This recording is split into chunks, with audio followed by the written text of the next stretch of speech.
नमस्कार विद्यार्थी मित्रांनो, माझं नाव व्यंकटेश प्रभुदेसाई. आज आपण भूगोलामधील दुसरा धडा स्थान आणि विस्तार या पाठाबाबत चर्चा करणार आहोत. आता आपल्याला या संपूर्ण वर्षभरामध्ये भूगोलामध्ये भारत आणि ब्राझील या दोन देशांचा तुलनात्मक अभ्यास करायचा आहे. तुलनात्मक अभ्यास का बरं करायचा असतो? कारण जेव्हा आपण तुलनात्मक अभ्यास करतो तेव्हा बरेचसे घटक समजायला सोपे जातात आणि ते लक्षातही राहतात. त्यामुळे आपण यावर्षी तुलनात्मक भारत आणि ब्राझील याचा अभ्यास करणार आहोत. ब्राझीलच का घेतलाय भारताबरोबर? कारण दोघांमधल्या काही प्राकृतिक घटक रचना सारख्या आहेत, काही वन्यजीवन काही घटकही सारखे आहेत. तसेच दोघांची अर्थव्यवस्था ही विकसनशील आहे. दोघही आपापल्या परीने प्रगतीपथावर आहेत. चला तर मग आपण सुरुवात करूया. भारत आणि ब्राझील आणि ह्यांचं सर्वात पहिलं महत्वाचं बघायचंय ते म्हणजे स्थान आणि विस्तार. बघा, लक्षात घ्या, आपण आपल्या जिथे राहत असतो तिथे आपल्या शेजारच्यांबरोबरचे आपले संबंध आपण नेहमी चांगले ठेवत असतो. याचं कारण आहे कारण शेजारच्यांबरोबर आपले संबंध नेहमी चांगले असणं फार महत्वाचं असतं. कारण अडीअडचणीला पहिले आपल्या तेच धावून येणारे असतात. तसंच कुठल्याही देशाची प्रगती विकास हा कधी जास्त होऊ शकतो जेव्हा त्या देशाचे त्यांच्या शेजारी असलेल्या देशांबरोबरचे संबंध जेव्हा चांगले असतात तेव्हा.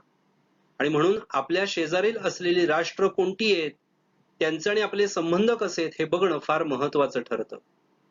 चला आपण बघूया. भारताच्या शेजारी असलेला हा भारताचा सगळ्यात महत्वाचा आणि पहिला देश आणि तो म्हणजे पाकिस्तान. बघा, खूप मोठी सीमा भारताची पाकिस्तान देशाबरोबर लागलेली आपल्याला बघायला मिळते. भारताच्या वायव्य दिशेलाही आपल्याला बघायला मिळते. तसंच हा वरती थोडासा भाग बघितला तर अफगाणिस्तानची सीमा सुद्धा आपल्या देशाला लागून आहे.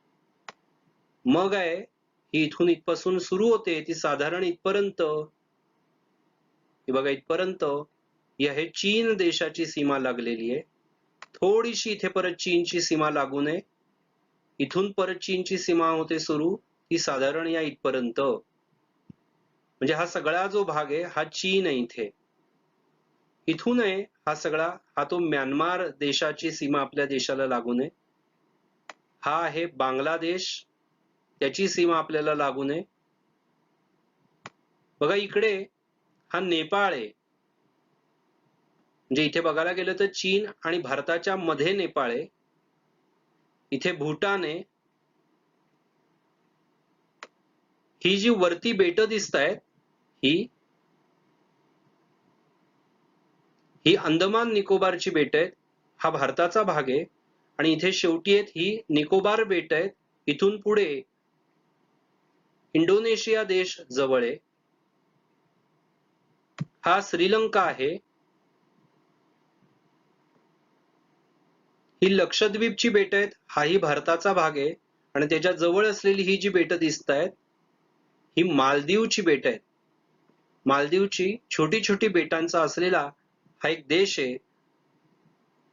बघा, याबरोबरच अजून एक महत्वाच्या गोष्टी बघणं आहे ते म्हणजे भारताच्या पूर्व किनारपट्टीवरती बंगालचा उपसागर आपल्याला बघायला मिळतो. तर भारताच्या पश्चिम किनारपट्टीच्या जवळ आपल्याला अरबी समुद्र बघायला मिळतो. तर भारताच्या दक्षिणेला इथे हिंदी महासागर आहे, तो आपल्याला बघायला मिळतो. पुढे जाऊया आपण. आता आपण ब्राझीलचं बघूया काय काय आहे. ब्राझीलची शेजारील राष्ट्र बघूया कोणती कोणती आहे. ब्राझीलमध्ये पहिले इथे आहे हा फ्रेंच गियाना आहे. मग आहे इथे सुरीनाम, मग आहे गियाना. हे छोटे छोटे देश आपल्याला बघायला मिळत आहेत. मग आहे व्हेनेझुएला, मग आहे कोलंबिया, मग पेरू देशाची सीमा आहे लागून इथपर्यंत. मग इथून बोलिव्हिया या देशाची सीमा लागलेली आपल्याला बघायला मिळते. मग पॅराग्वे, ही थोडीशी इथे अर्जेंटिना या देशाची सीमा बघायला मिळते. आणि मग इथे उरुग्वे आहे. पूर्व किनारपट्टीवरती आपल्याला हा जो महासागर बघायला मिळतोय याला म्हणतात दक्षिण अटलांटिक महासागर. तर हा जो वरचा भाग आहे याला म्हणतात उत्तर अटलांटिक महासागर. तुलनात्मक अभ्यास करणं गरजेचं आहे दोन्ही देशांचा. मी मगाशी म्हटल्याप्रमाणे तर भारत कोणत्या गोलार्धात येतो पृथ्वीवरती, तर उत्तर पूर्व गोलार्धात येतो. ब्राझील कोणत्या गोलार्धात येतो, तर ब्राझील उत्तर गोलार्धात येतो. पश्चिम गोलार्धात खूपसा भाग येतो ब्राझीलचा, तर दक्षिण गोलार्धातही त्याचा थोडासा भाग येतो. भारत आशिया खंडामध्ये, ब्राझील दक्षिण अमेरिका खंडामध्ये.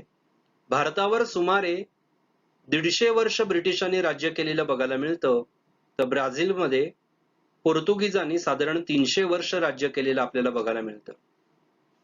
भारत 15 ऑगस्ट 1947 ला स्वतंत्र झालाय, तर ब्राझील 7 सप्टेंबर 1822 साली स्वतंत्र झालेला आपल्याला बघायला मिळतं.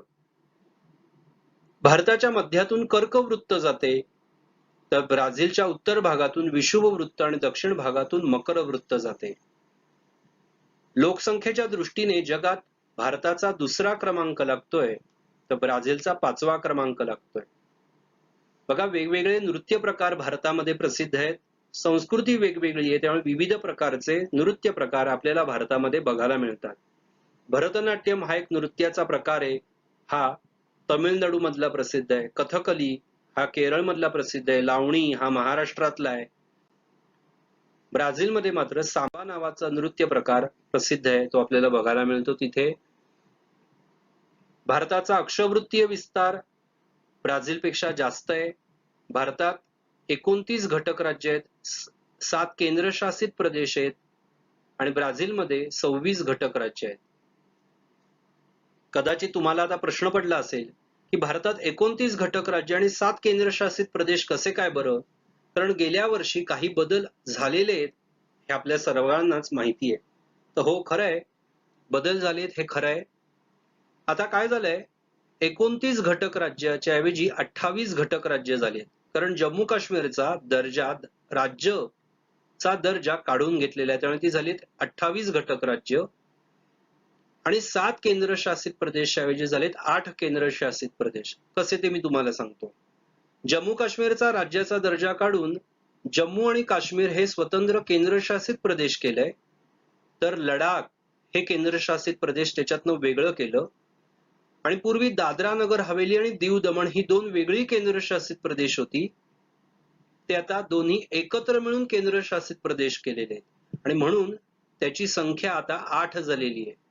म्हणजे एकूण 8 केंद्रशासित प्रदेश कोणते कोणते आहेत भारतामध्ये सध्या, तर जम्मू काश्मीर, लक्षद्वीप, लडाख, पुदुच्चेरी, दिल्ली, चंदीगड, दादरा नगर हवेली आणि दीव दमण अशी एकूण 8 केंद्रशासित प्रदेश आहेत. पण जिथपर्यंत हे बदल आपल्या पुस्तकामध्ये येत नाहीत तिथपर्यंत आपण तरी सध्या अभ्यासामध्ये भारतातली घटक राज्य 29 आणि 7 केंद्रशासित प्रदेश असाच करणार आहोत.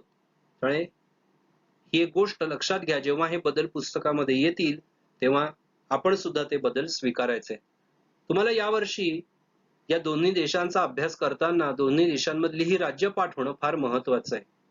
त्यामुळे तुम्ही सगळ्यांनी आता एका कागदावरती ही सर्व घटक राज्य लिहून काढा, त्याची राजधान्या लिहून काढा. ती लिहून काढल्यामुळे तुम्हाला त्याचा खूप फायदा होईल. ती पाठ होणं फार महत्वाचं आहे. ब्राझील मधली ही जी 26 घटक राज्य आहेत ही आपल्या तोंडामध्ये रुळणं, त्याची नावं जिभेवरती रुळणं फार महत्वाचं आहे. ती एकदा जर का तुमच्या लक्षात राहिली तर पुढे वर्षभर अभ्यास करताना तुम्हाला कुठल्याही प्रकारचा त्रास होणार नाही, कठीण जाणार नाही, हे मी तुम्हाला खात्री देऊन सांगतो. आणि म्हणून काम काय करायचंय, तर एका कागदावरती दोन्ही देशांमधली राज्य लिहून काढा. एका बाजूला राज्य लिहा, एका बाजूला त्याच्या राजधान्या लिहा. भारतामध्ये, ब्राझीलमध्ये मात्र तुम्हाला फक्त राज्य लिहून काढायचे. आणि जर का तुम्ही या सुट्टीमध्ये पाठ केली तर त्याचा तुम्हाला निश्चित फायदा होईल. चला तर मग आज आपण इथेच थांबूया.